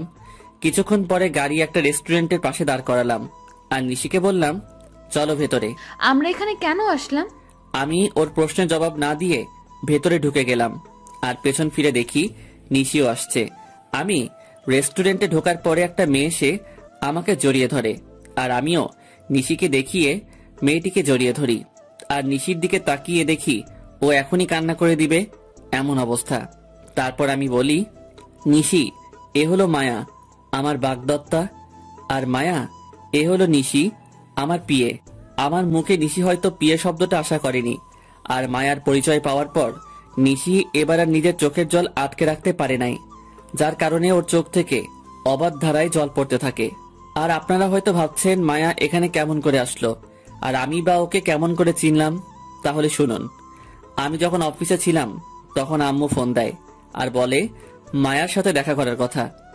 যদিও আমি প্রথম দিকে আম্মুকে নিষেধ করে দেই যে আমি মায়ের সাথে দেখা করব না, কিন্তু পরে আমার নিশির কথা মনে হয়, তার সাথে মনে হয় ওর ধোকা দেওয়ার কথা। তাই আমি মায়ার সাথে দেখা করতে রাজি হয়ে যাই, আর আমার সাথে নিশিকেও নিয়ে আসি। তো গল্পে ফেরা যাক। মায়ার পরিচয় দেওয়ার পর আমি নিশির দিকে তাকাই, তখন দেখি নিশির চোখ দিয়ে জল গড়িয়ে পড়ছে। কেন জানি নিশির চোখেতে জল আমার সহ্য হচ্ছিল না। তাই আমি ওকে বলি, Nishi, are you okay? Yes sir, I am. তাহলে তোমার চোখে জল কেন? কই না তো, আসলে স্যার প্রচুর গরম পড়েছে তো, তাই এমন মনে হচ্ছে। স্যার আপনারা বসুন, আমি ওয়াশরুম থেকে ফ্রেশ হয়ে আসছি। তারপর নিশি ওয়াশরুমে চলে যায়। ওয়াশরুমে গিয়ে নিশি জোরে জোরে কান্না করতে থাকে, কিন্তু তার এই কান্না দেখার কোনো মানুষ সেখানে উপস্থিত ছিল না, তাই হয়তো সে কান্না করতে পারছিল। নিশি কান্না জড়িত কণ্ঠে বলছিল, হে আল্লাহ, আমার সাথে কেন এরকম হয়? ভালোই তো ছিলাম আমি ওকে ছাড়া, তবুও কেন ওকে আবার আমার জীবনে ফিরিয়ে আনলে? যখন আনলে তাহলে কেন অন্য কারো হয়ে যাচ্ছে? আমি আর আমার বাচ্চা তো ভালোই ছিলাম ওকে ছাড়া, তবুও কেন হচ্ছে এমনটা? আমার বাচ্চা কি কোনোদিনও তার বাবার পরিচয় আর আদর পাবে না? কিন্তু নিশি কোনোভাবেই নিজের কান্না থামাতে পারে না, কিন্তু সে তার বাচ্চার কথা ভেবে নিজেকে শক্ত করে আর বোঝায় তার বাবুর জন্য হলেও নিজেকে শক্ত রাখতে হবে। প্রায় আধা ঘন্টা পরে নিশি ওয়াশরুম থেকে বের হয়, আর রাজ তার চেহারা দেখে রীতিমতো ভয় পেয়ে যায়, কারণ তার চোখগুলো লাল হয়ে আছে, তার সাথে ফুলেও আছে। তার মানে নিশি এতক্ষণ কান্না করছিল, কিন্তু নিশির কান্না করার তো কোনো কারণ এখানে নেই। তবু সে কেন কান্না করছিল আমি কিছুই বুঝতে পারছিলাম না। তখন নিশি আমাদের কাছে আসলো আর চেয়ারে বসে পড়ল, আর আমি রেস্টুরেন্টের একজন স্টাফকে ডেকে খাবার অর্ডার করলাম। কিছুক্ষণ পর খাবার আসলো। আমি নিশিকে দেখানোর জন্য মায়াকে নিজের সাথে খাইয়ে দিচ্ছিলাম, আর এটা দেখে নিশি আর ঠিক থাকতে পারল না, তার চোখগুলো আবার জলে ভরে গিয়েছিল। তাই সে এগুলো আড়াল করার জন্য বলল, স্যার আমার এখন যেতে হবে, এমনি তো আমার অফিস টাইম শেষ হয়ে গেছে। তুমি তো কিছুই খেলে না, খাওয়া শেষ করে তারপর যাও। না স্যার, এখন আর খাইতে মন চাচ্ছে না। ওকে, তাহলে যাও। আর কাল থেকে আমার বিয়ের অ্যারেঞ্জমেন্টের সকল কাজ শুরু করে দিও। যদি কারো সাহায্য প্রয়োজন হয় তাহলে আমাকে বইলো। ঠিক আছে স্যার, আমি এখন আসি। তারপর নিশি চলে যায়, আর আমিও মায়া কিছু গল্প করতে থাকি। যদিও মায়ের সাথে কথা বলার কোনো ইচ্ছা আমার নাই, তাও আম্মুর কথা ভেবে বলছিলাম। অন্যদিকে নিশি বাড়িতে গিয়ে নিজের ছেলেকে জড়িয়ে ধরে কান্না শুরু করে দেয় আর বলতে থাকে, তোর বাবা খুব পচা, আমাকে একটুও বিশ্বাস করে না, এমনকি তোকেও ভালোবাসে না। তাই তো আজ অন্য একটা মেয়েকে নিজের হাতে খাইয়ে দিচ্ছিল, কিন্তু একদিন আমাকে বলেছিল আমাকে ছাড়া আর কোনোদিন কোনো মেয়েকে টাচ করবে না। আমি আর মায়া কিছুক্ষণ গল্প করার পরে রেস্টুরেন্ট থেকে বের হয়ে আসি, আর মায়া তার গাড়িতে করে বাসায় চলে যায়। আমি যখনই নিজের গাড়িতে উঠতে যাব তখনই কেউ আমার নাম ধরে ডাক দেয়। পেছন ফিরে দেখি নিশির বেস্ট ফ্রেন্ড মিম। তাই আমি তাকে বলি, কেমন আছো মিম, আর দেশে কবে ফিরলে? ভালো আছি ভাইয়া, আর কিছুদিন হলো দেশে ফিরেছি। নিশি কেমন আছে? আর ওকে আমি ফোন দেই, কিন্তু ওর ফোন বন্ধ দেখায় কেন? নিশি কেমন আছে সেটা নিশি হয়তো ভালো জানে। আপনার কথা মানে বুঝলাম না। আর নিশি তো আপনার স্ত্রী, তাহলে কেমন সেটা আপনি জানাবেন না কেন? নিশি আমার স্ত্রী ছিল, কিন্তু এখন নেই। কি বলছেন এগুলো? কি আমি তো কিছুই বুঝতে পারছি না। এখানে না বোঝার তো কিছুই নেই, মানে আমি আর নিশি আলাদা হয়ে গেছি। কিন্তু কেন? আপনারা তো দুজন দুজনকে ভালোবাসেন। শুনতে চাও কেন? তাহলে শুনো। তারপর আমি 1 বছর আগের সকল ঘটনা মিমকে বলি, আর ওই ছবিগুলো মিমকে দেখাই। আর মিম এগুলো দেখে আমায় যে কথা বলে সেগুলো শুনে আমার পুরো শরীরটা কাঁপতে থাকে। আমি কিভাবে এমনটা করতে পারলাম এগুলো ভেবেই কান্না চলে আসে আমার। আর মিম আমায় যে কথাগুলি বলে তা হলো, আপনি কি জানেন ছেলেটা কে? ছেলেটার নাম সাজিদ, এবং নিশি আর সাজিদ একে অপরকে ভালোবাসে। না, আপনি যেটা জানেন সেটা সত্যি নয়। সত্যিটা আমি আপনাকে বলছি। তারপর মিম আমাকে সাজিদের ব্যাপারে সব কথাগুলো বলল, যা শোনার পর নিজেকে বড় অপরাধী মনে হচ্ছিল। মিম বলল যে আমি আর নিশি একই ভার্সিটিতে পড়তাম আর একই ডিপার্টমেন্টে, যার কারণে আমার আর ওর মধ্যে খুব ভালো বন্ধুত্ব হয়ে যায়। আমরা দুজন সব সময় একসাথে থাকতাম। একদিন আমি আর নিশি ভার্সিটি ক্যাম্পাসে বসেছিলাম, তখন একটা ছেলে এসে নিশিকে প্রপোজ করে, কিন্তু নিশি তাকে না বলে দেয়। আমি এর কারণ জানতে চাইলে নিশি জবাবে বলে যে তার ভালোবাসা শুধু তার বরের জন্য। তাই আমি নিশিকে আর কিছুই আজ করিনি। তারপর কি হলো? ওই ছেলেটির নামই ছিল সাজিদ, কিন্তু নিশি মানা করার পরেও সে নিশির পিছু ছাড়ে নাই। তাকে প্রতিদিন বিরক্ত করত, কিন্তু নিশি কিছুই বলতো না। আর একদিন সাজিদ এসে হঠাৎ নিশির হাত চেপে ধরে, এবং সেদিন নিশি আর সহ্য করতে না পেরে পুরো কলেজের সামনে সাজিদের গালে চড় মারে। কিন্তু সাজিদ সেদিন যাওয়ার আগে বলেছিল যে সে নিশিকে সুখে থাকতে দিবে না, আর আজ দেখুন তার কথাই সত্যি হলো। আমি এখন কি করব কিছুই বুঝতেছিলাম না, কারণ আমার যে করার মতো কিছুই নেই। আমি যে নিশির সাথে বড় অন্যায় করেছি। মিম কান্না থামিয়ে আমাকে বলল, আপনি কি জানেন আপনি যখন নিশিকে তাড়িয়ে দেন তখন তার পেটে আপনার সন্তান ছিল? মানে কি বলছো তুমি? হ্যাঁ, আমি ঠিকই বলছি। আপনি যখন ওকে অপমান করে তাড়িয়ে দেন তখন সে আপনার সন্তানের মা হতে যাচ্ছিল। আর এটা নিয়ে সে কতটা খুশি ছিল সেটা আপনাকে বলে বোঝানো যাবে না। সে আপনাকে বলার আগে আমার ফোন দিয়েছিল আর বলেছিল যখন সে আপনাকে এই কথাটি বলবে তখন আপনার রিয়াকশন কেমন হবে, এটা ভেবেই সে অনেক খুশি ছিল। কিন্তু আপনি কি করলেন? মানে নিশির সন্তানের বাবা আমি, আর আমি তাকে কি না কি ভেবেছিলাম। এখন কান্না করে আর কি হবে? যা হওয়ার তা হয়ে গেছে। এখন আর এগুলো ভেবে কি করবেন? না, এখনো কিছু হয় নাই। সত্যি বলছেন? নিশি এখনো এই শহরেই থাকে? কিন্তু তোমাকে আমার জন্য একটা কাজ করতে হবে, যাতে আমি আবার নিশিকে ফিরে পাই। কি করতে হবে আমায় বলুন। তারপর আমি মিমকে আমার প্ল্যান বলি, আর সেও রাজি হয়ে যায়। তাই আমিও নিজের বাসায় চলে আসি। বাসায় আসার পর আম্মু আমাকে বলে, বাবা মেয়েকে তোর কি পছন্দ হয়েছে? আম্মু আমি এই বিয়েটা করতে পারবো না। তুই কিন্তু আমায় কথা দিয়েছিস। আমি কেমন করে এই বিয়ে করব বলো? কেন করবি না শুনি? তারপর আমি নিশির কথা আর ওর আর আমার বাচ্চার কথা আম্মুকে বলি। তখন আম্মু কান্না শুরু করে দেয় আর বলে, আমার বৌমা আর নাতিকে কবে আনবি বাবা? খুব জলদি আনবো, তার আগে তোমায় একটা কাজ করতে হবে। তারপর আমি আম্মুকে সবকিছু বুঝিয়ে উপরে চলে আসি। আমি রুমে এসে ভাবতে লাগি কিভাবে কি করব। রুমে এসে নানান চিন্তা আমার মাথায় ঘুরপাক খায়, বিশেষ করে নিশির কথা। সে কি আমায় ক্ষমা করবে নাকি করবে না? তখন আমার সাজিদের কথা মাথায় আসে। কেন সাজিদ এমনটা করলো সেটা তো আমার জানা দরকার। তাই আমি আমার ফ্রেন্ডদেরকে ফোন দেই আর বলি এখনই আমার সাথে দেখা করতে, আর আমিও বেরিয়ে পড়ি। কিরে, এত জলদি দেখা করতে বললি কেন? সমস্যা হয়েছে নাকি? বলছি। তার আগে রবি আর মিজানকে আসতে দে। কিছুক্ষণ পরে রবি আর মিজান চলে আসে, আর আমি ওদেরকে মিমের বলা সকল কথা ওদের খুলে বলি। সব শোনার পরে ওরা বলে, ভাবিকে রাজি করতে পারবি বলে মনে হয় না। হয়তোবা, কিন্তু হালচালে তো চলবে না। আর শোন, তোদের একটা কাজ করতে হবে। কি কাজ বল? সাজিদকে যেভাবেই হোক তোদের খুঁজে বার করতে হবে। আর এই নে সাজিদের ছবি। ওকে, তোর কাজ হয়ে যাবে। ভাবিকে কি করে ম্যানেজ করবি? ঠিক বলেছিস, কিছু তো একটা করতেই হবে। আচ্ছা তোরা এখন থাক, আমি এক জায়গা থেকে আসছি। ওদের থেকে বিদায় নিয়ে আমি সোজা অফিসে চলে আসি। অবশ্য অফিসে আসার মূল উদ্দেশ্য হলো নিশির বাড়ির ঠিকানাটা নেওয়া, কারণ আমি ওর বাসার ঠিকানা জানি না। অফিসে আসার পরে আমি ম্যানেজারকে ফোন দেই আর অফিসে আসতে বলি। কিছুক্ষণ পরে ম্যানেজার অফিসে আসে আর বলে, স্যার কোনো দরকারি কাজ আছে নাকি? না তেমন কিছু দরকারি কাজ না, আমি শুধু নিশির বাসার ঠিকানা নেওয়ার জন্যই অফিসে এসেছি। ওকে স্যার, একটু ওয়েট করেন, আমি নিয়ে আসছি। তারপর ম্যানেজার আমাকে নিশির ঠিকানাটা দেয় আর আমি সেটা নিয়ে বেরিয়ে পড়ি। প্রায় আধা ঘন্টা ড্রাইভ করার পরে আমি নিশির বাসায় পৌঁছাই। দেন আমি ওর বাসার কলিং বেলে চাপ দেই। কিছুক্ষণ পরে নিশি এসে দরজা খুলে দেয় আর আমি নিশিকে দেখেই হেসে ফেলি, কারণ সে সারা গায়ে ময়দা মেখে আছে।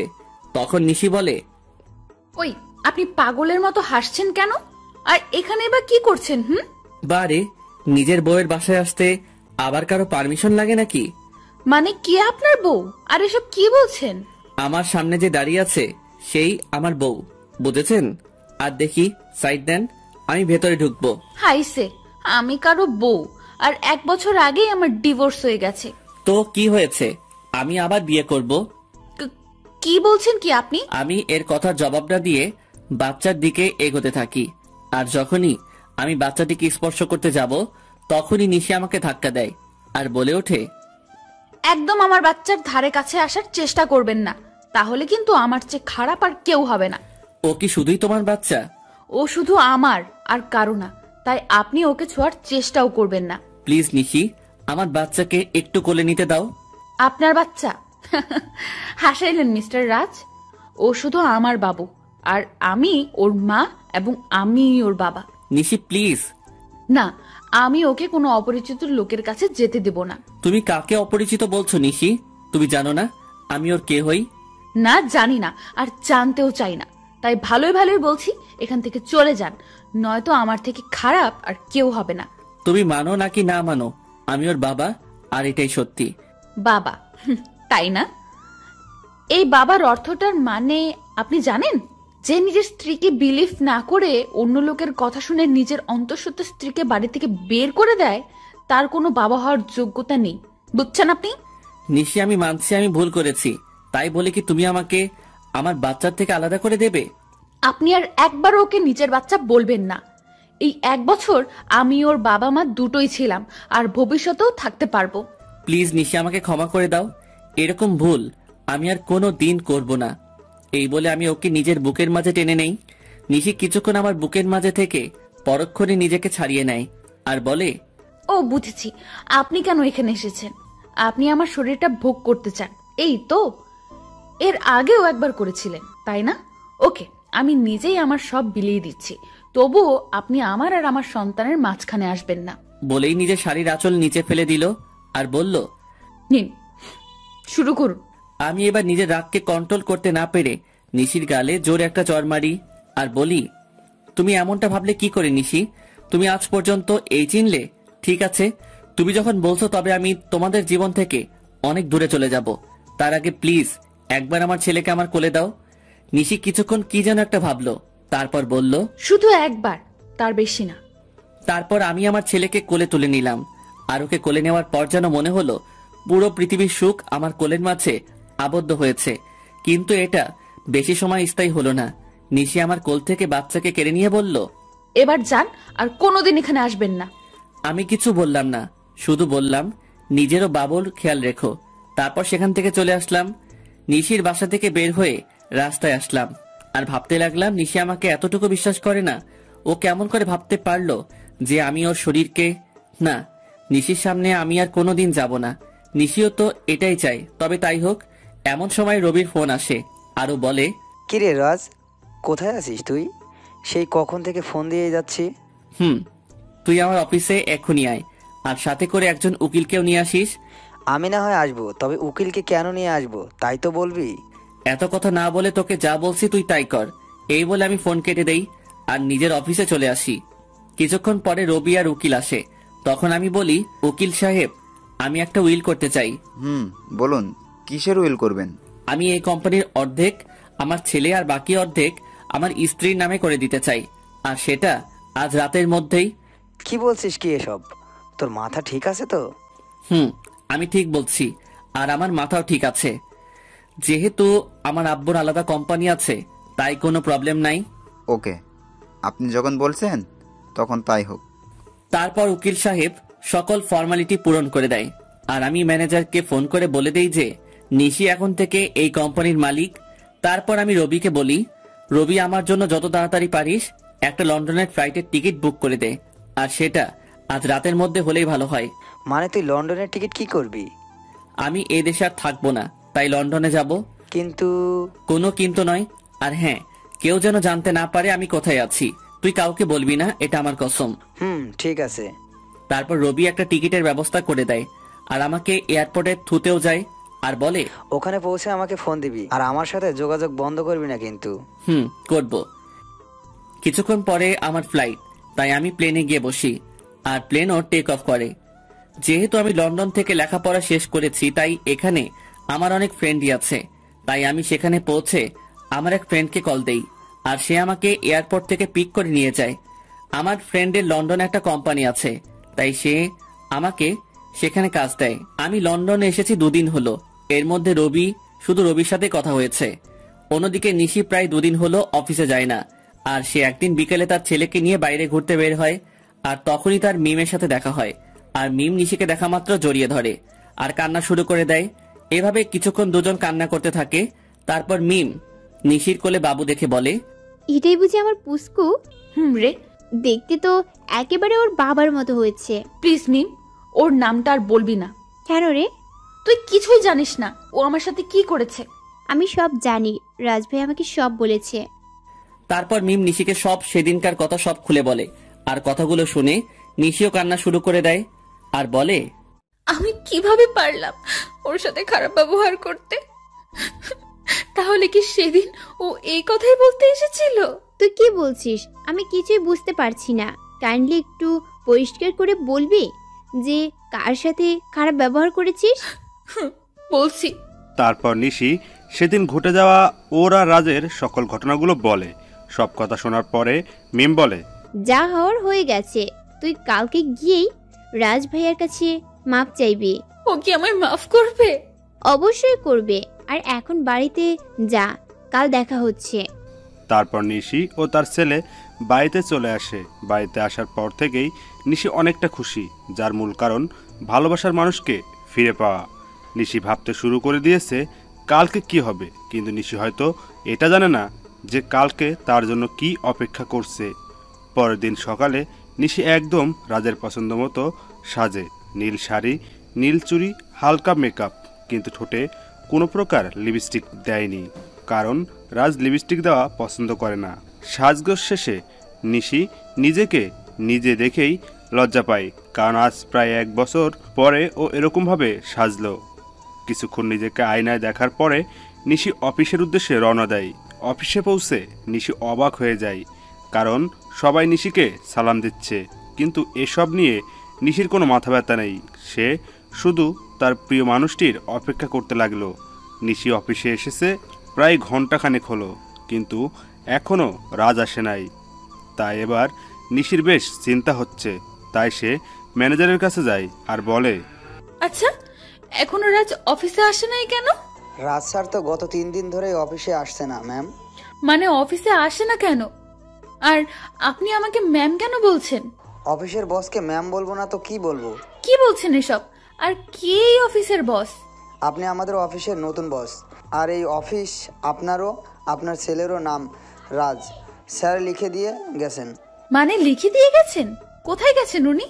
সেটা তো আমি জানি না, আর গত 3 দিন ধরে ওনার ফোনটাও বন্ধ দেখাচ্ছে। কি বলছেন এগুলো? ওনার ফোন বন্ধ দেখাচ্ছে মানে? আমি ঠিক বলছি। ম্যানেজারের কথা শুনে নিশি ধপাস করে চেয়ারে বসে পড়ে আর ভাবতে লাগে, তাহলে কি আবার রাজকে হারিয়ে ফেললো? না, এ হতে পারে না। আমি রাজকে কিছুতেই হারাতে দিব না। তারপর নিশি অফিস থেকে বের হয়ে যায় আর ওর বাসায় চলে যায়। বাসায় গিয়ে নিজের ছেলেকে নিয়ে রাজের বাসায় চলে আসে। আর যেহেতু রাজের মা জানে যে নিশি আর রাজের একটা ছেলে আছে, তাই তিনি নিশিকে দেখা মাত্র কাছে টেনে নেয় আর বলে, কোথায় ছিলে মা? এতদিন আমাদের কথা কি একবারও মনে পড়েনি? মনে তো অনেক পড়েছে, কিন্তু আসার অধিকারটা ছিল না। হয়েছে, আর বলতে হবে না। আর এটা কি আমার দাদু ভাই? আম্মু। তারপর সবাই মেহমুদকে নিয়ে ব্যস্ত হয়ে পড়ে। কিছুক্ষণ পর নিশি বলে, আম্মু, তোমার ছেলেটা কই গো? আমাকে অনেক জ্বালিয়েছে, আজ তার বদলা নিব। মানে রাজ তোর সাথে আসে নাই? সে তো বলেছিল তোকে নিয়ে বাসায় আসবে, তাই আমি ওকে কোনো ফোন দেই নাই। ও 3 দিন ধরে আমার সাথে দেখাই করে নাই, আর অফিসেও যায় নাই, তাই আমি মনে করলাম যে ও বাসায়ই আছে। এখন রাজের আম্মুও কান্না করছে। তারা সবাই ভাবছে যে রাজ কোথায় গেল। অন্যদিকে রাজ লন্ডনে গিয়ে তার বন্ধুর বাসায় উঠেছে, আর আজ তার অফিসের প্রথম দিন, তাই সে অফিসের জন্য তৈরি হয়ে বের হয়ে আসে। তারপর রাজ আর ইব্রাহিম, রাজের বন্ধু, অফিসের উদ্দেশ্যে রওনা দেয়। অফিসে পৌঁছে রাজ অবাক না হয়ে পারল না। আরে রাজ, কেমন আছো তুমি? আলহামদুলিল্লাহ ভালোই আছি। তুমি কেমন আছো? ভালো ছিলাম না, কিন্তু এখন থাকবো। মানে তুমি কি বললে বুঝতে পারলাম না। আমি বললাম যে আমিও ভালো আছি। তা আঙ্কেল আন্টি কেমন আছে? তারাও ভালোই আছে, যদিও আমি জানি না যে তারা কেমন আছে। তা কি মনে করে তোমাদের কোম্পানি ছেড়ে এখানে জয়েন করলে? এমনি গো, তেমন কিছু না। ওকে রাজ, তোমার সাথে পরে কথা হবে, এখন একটা মিটিং আছে, তাই যেতে হবে। বাই। এখন আপনারা হয়তো ভাবছেন নীলাকে আর আমি বা নীলাকে কেমন করে চিনি, তাই তো? তাহলে শুনুন, নীলা, আমি আর ইব্রাহিম একই সাথে পড়তাম, তাই আমি আর ওকে চিনি। আর আমি নীলাকে সবসময় নিজের বন্ধুই ভাবতাম, কিন্তু একদিন নীলা আমাকে এসে প্রপোজ করে, কিন্তু আমি এসব পছন্দ করতাম না, তাই আমি ওকে নিষেধ করে দেই।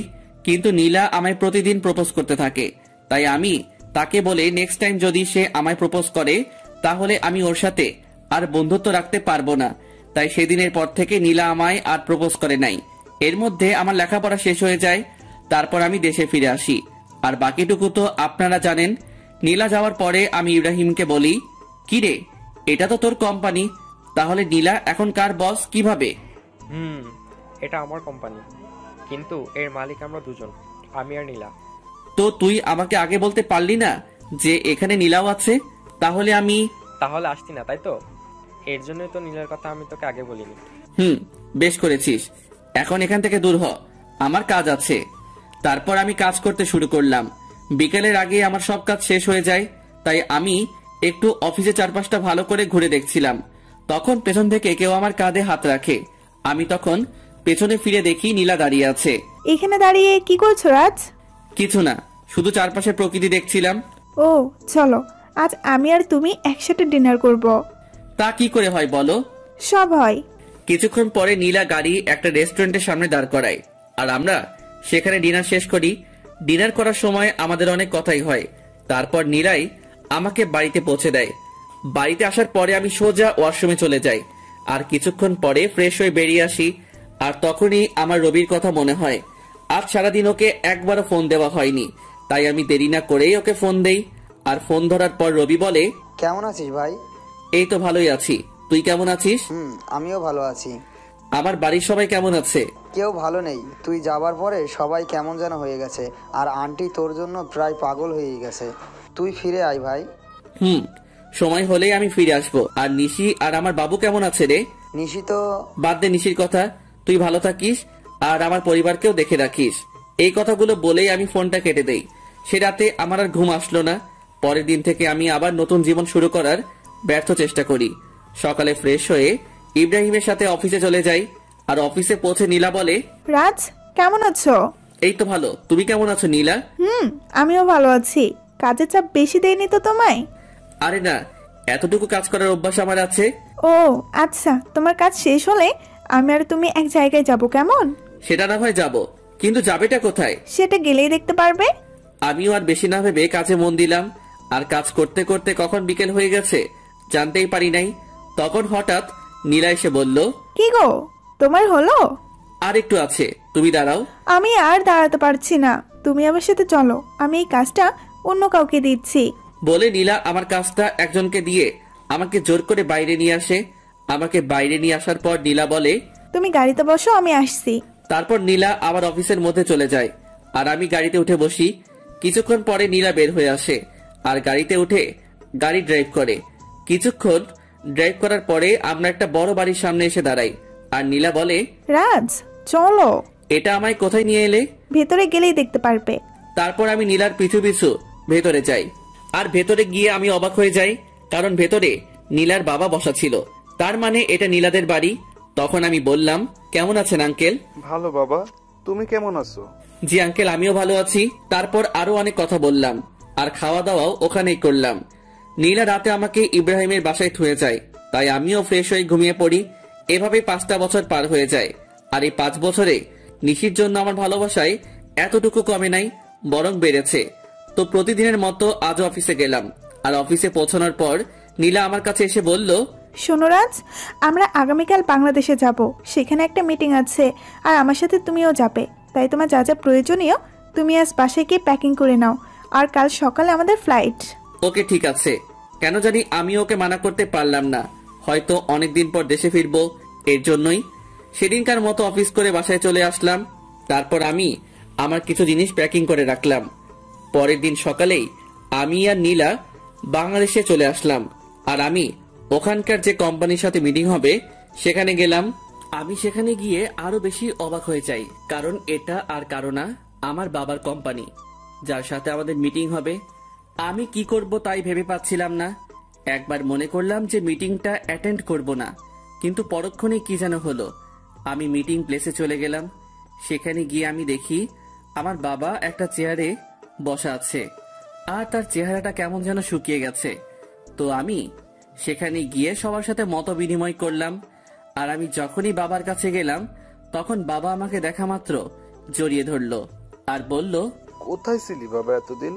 আমাদের কথা কি তোর একটুকু মনে পড়ে নাই? বাবা, অনেক মনে পড়েছে, কিন্তু আমি যে অপারগ ছিলাম। এখন আমার সাথে তুই বাসায় যাবি, তোকে দেখলে তোর আম্মু অনেক খুশি হবে। আব্বু, আমি যাব। তার আগে এই মিটিংটা শেষ করে নেই। সত্যি বলছিস তো? সত্যি। এতক্ষণ সবাই আমাদের দিকে তাকিয়েছিল আর বোঝার চেষ্টা করছিল যে কি হচ্ছে এগুলো। এমনি নীলাও অবাক হয়ে গিয়েছে, কারণ সেও আমার বাবাকে চিনে না। তাই সে আমার কাছে এসে বলল, তুমি বিজনেসম্যান নাজমুল সাহেবের ছেলে? তুমি এত বড় বিজনেসম্যানের ছেলে হয়ে আমাদের কোম্পানিতে একজন সাধারণ স্টাফ হয়ে কাজ কেন করছিলে? এর একটা কারণ আছে যেটা তুমি জানো না। কি কারণ আছে রাজ? মিটিং শেষ হোক, তারপর না হয় বলি। ওকে ঠিক আছে। নীলার অবাক হওয়ায় স্বাভাবিক, কারণ এই 5 বছরে আমি নীলাকে একবারের জন্য আমার আসল পরিচয়টা বলি নাই। যদিও সে জানতো আমাদের একটা কোম্পানি আছে। তারপর আমরা মিটিং শেষ করে বাহির হইলাম, আর তখনই আমার চোখ গেল একটা বাচ্চার উপর। বয়স আর কত হবে, 5-6 বছর হয়তো, কিন্তু ওকে দেখে মনে হচ্ছে কতদিনের না চেনা। তাই আমি ওর কাছে যাই আর বলি, বাবা তোমার নাম কি? কিন্তু ছেলেটা আমাকে অবাক করে দিয়ে পাপা বলে, আমায় জড়ায় ধরে। কে তোমার পাপা? তুমি তো আমার পাপ্পা, আমার মামনি বলেছে। আর জানো পাপ্পা, তোমার জন্য আমার মামনি প্রতিদিন কান্না করে। কে তোমার মামনি বাবা? তখন ছেলেটি হাত দিয়ে একজনকে দেখিয়ে দেয়, আর সেটা আর কেউ না, সেটা হলো নিশি। মানে ছেলেটি আমার আর নিশি সন্তান। তার জন্যই কি ওর জন্য এত টান অনুভব হইতেছিল? তখনই নিশি আমাদের সামনে চলে আসে, আর আমাকে দেখে সে খানিকটা স্তব্ধ হয়ে যায়, কিন্তু পরক্ষণে আমায় জড়িয়ে ধরে কান্না করে দেয়। কিন্তু তখন হঠাৎ নীলা কোথায় থেকে যেন চলে আসে, আর নিশিকে আমার বুকে দেখে ও নিশিকে তুলে ওর গালে 2টো চড় বসায় দেয় আর বলে, এই মেয়ে, তোমার লজ্জা করে না অন্যের স্বামীকে জড়ায় ধরতে? অন্যের স্বামী মানে? হ্যাঁ, তুমি যাকে জড়িয়ে ধরেছ সে আমার হাজবেন্ড হয়। ও সরি, আমায় ক্ষমা করে দিয়েন। আর মিস্টার রাজ, আপনার ছেলেকে দেখে রাখবেন। এই কথা বলেই নিশি বাইরে দৌড় দিল। আমিও নিশির পিছু পিছু গেলাম, কিন্তু আমি যেতেই একটু দেরি করে ফেলেছিলাম, কারণ নিশি একটা কারের হাতে ধাক্কা খেয়েছে আর ওর মাথা থেকে প্রচুর ব্লিডিং হচ্ছে। আমি কি করব কিছুই বুঝতে পারছিলাম না। আমার মনে হচ্ছিল যেন আমি আমার জীবনের সবচেয়ে মূল্যবান কিছু হারাতে যাচ্ছি। তাই আমি গিয়ে নিশিকে আমার কোলে তুলে নেই আর হসপিটালের দিকে দৌড়াতে শুরু করলাম। আর তখন কে যেন একটা কার নিয়ে এসে বলল উঠতে। তাই আমি দেরি না করে কারে উঠে বসি, আর কিছুক্ষণের মধ্যেই হসপিটালে পৌঁছে যাই, আর ডক্টররা নিশিকে নিয়ে ওটিতে চলে যায়। তাই আমি কারওয়ালাকে ধন্যবাদ দিতে চাই, আর গিয়ে দেখি সেটা আর অন্য কেউ না, আমার বন্ধু মামুন। আর মামুনকে দেখা মাত্র আমি কান্নায় ভেঙে পড়ি আর বলি, আমার নিশির কিছু হবে না তো? ওর যে কিছু হলে আমি বাঁচবো না রে। নিশির কিচ্ছু হবে না। আর তুই এভাবে ভেঙে পড়ছিস কেন? আজ আমার জন্য নিশির এই অবস্থা, কেন যে আমি আবার দেশে ফিরে আসলাম। এক থাপ্পড় দিব যদি আর একটুও বাজে কথা বলিস। আর নিশির কিছু হবে না, আর তুই এখানে শান্ত হয়ে বস। তারপর মামুন আমাকে এক জায়গায় বসিয়ে দেয় আর কোথায় যেন চলে যায়। কিছুক্ষণ পরে দেখি মামুন আমার ছেলেকে নিয়ে আসছে, আর ও আমাকে দেখে বলে, বাবা মামামের কি হয়েছে? তোমার মামামের কিছু হয়নি বাবা, তুমি আমার কাছে এসো তো। তারপর আমি আমার ছেলেকে বুকের মাঝে জড়াই ধরি। কিছুক্ষণ পরে ডক্টর ওটি থেকে বাহির হয় আর বলে, বলতেই হবে আপনাদের ভাগ্য অনেক ভালো, নয়তো রুগীকে যে অবস্থায় আনা হয়েছিল আমি তো মনে করছিলাম ওনাকে বাঁচানো সম্ভব হবে না, কিন্তু আল্লাহর রহমতে উনি এখন অনেক সুস্থ। আপনাকে অনেক ধন্যবাদ ডক্টর সাহেব, আবার নিশিকে ফিরিয়ে দেওয়ার জন্য। আর এটা আমাদের কর্তব্য। ডক্টরের হাত ধরে বললাম, আমি কি ওর সাথে দেখা করতে পারি? না, আপনি 6 ঘন্টা পরে ওনার সাথে দেখা করতে পারবেন। আর তাছাড়া ওনার এখন চেঞ্জ নেই। ওকে ডক্টর। ডক্টরের সাথে কথা শেষ করে এসে আমি আমার ছেলের কাছে বসি। আমি আর আমার ছেলে বসে আছি, তখন কেউ পেছন থেকে আমার নাম ধরে ডাক দেয়। তাই আমি পেছনে তাকাই কে ডাকছে দেখার জন্য। তখন দেখতে পাই আব্বু আর আম্মু দাঁড়ায় আছে। আর আম্মু আমাকে দেখে আর স্থির থাকতে পারলো না, আমার কাছে এসে কান্না শুরু করে দিল আর বলল, কোথায় ছিলি বাবা এতদিন? আমাদের কথা কি তোর এতটুকু মনে পড়ে না? আম্মু, মনে তো সবসময় পড়তো, কিন্তু আসার উপায় ছিল না। আর এই যে দেখো আমি এসে গেছি, আর কোথাও যাব না। সত্যি তো? সত্যি। তখন একজন নার্স এসে খবর দিল যে নিশির সেন্স ফিরেছে। তাই আমি আর দেরি না করে নিশির কেবিনে ঢুকে গেলাম। আমার পিছু পিছু বাকি সবাইও চলে এসেছে, কিন্তু নিশি আমাকে দেখে তার মুখটা অন্যদিকে ঘুরিয়ে নিল। সবাই নিশির সাথে কথা বলছে, আর নিশি সেগুলোর উত্তর শুধু হ্যাঁ অথবা নাতে দিচ্ছে, কিন্তু সে আমার দিকে একবারও তাকাচ্ছে না। এতে আমার অনেকটাই খারাপ লাগে। তাই আমি সবাইকে বলি, আমি আর নিশি একা কথা বলতে চাই, প্লিজ সবাই যদি একটু বাইরে যেতেন। তারপর সবাই বাইরে চলে যায়, আর আমি নিশির পায়ে গিয়ে বসি, আর ওর হাত আমার হাতের মুঠোর মধ্যে নেই, আর বলি, নিশি আমি সরি, কথা বলবে না আমার সাথে? ঠিক আছে, তাহলে আমি চলে যাচ্ছি। আমি যখনই উঠতে যাব তখন নিশি আমার হাতটা ধরে ফেলে, আর আমি ওর দিকে তাকিয়ে দেখি ও কান্না করছে। আরে পাগলি, কান্না করছো কেন?